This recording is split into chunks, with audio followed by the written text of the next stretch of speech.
वडोदरा महानगर पालिका की आज सामान्य सभा मिली थी, लेकिन शोक दर्शक ठराव को पास करने के बाद इस सभा को स्थगित कर दिया गया था। दरअसल आज जो वडोदरा महानगर पालिका की बड़ी कचहरी पर सामान्य सभा मिली थी, उसमें पूर्व सभासद अनिल भाई रणछोड़भाई परमार, गुजरात के महान संगीतकार पुरुषोत्तम उपाध्याय और पूर्व विदेश प्रधान और साथ ही कर्नाटक के पूर्व मुख्यमंत्री सोहनहल्ली मलैया कृष्णा के निधन के मद्देनजर उपस्थित सभी ने 2 मिनट का मौन रखकर उन्हें श्रद्धांजलि दी थी और बाद में इस सभा को स्थगित कर दिया गया था। आने वाली 17 जनवरी को ये सभा फिर से मिलने वाली है। अब इस बारे में वडोदरा के मेयर पिंकीबेन सोनी ने ज्यादा जानकारी दी है। वडोदरा महानगरपालिकाના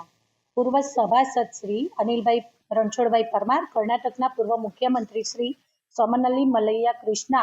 તથા પદ્મશ્રીથી સન્માનિત ગાયક શ્રી એવા પુરુષોત્તમ ઉપાધ્યાયના દુઃખદ અવસાનના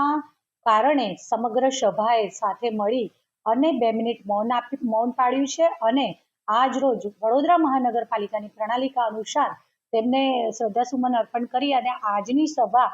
17મી જાન્યુઆરી 2025 ના રોજ મળવા પર મુલતવી રાખવામાં આવી છે। हमसे जुड़े रहने के लिए हमारे YouTube चैनल को सब्सक्राइब करें और नई वीडियो की नोटिफिकेशन के लिए बेल आइकॉन को दबाएं।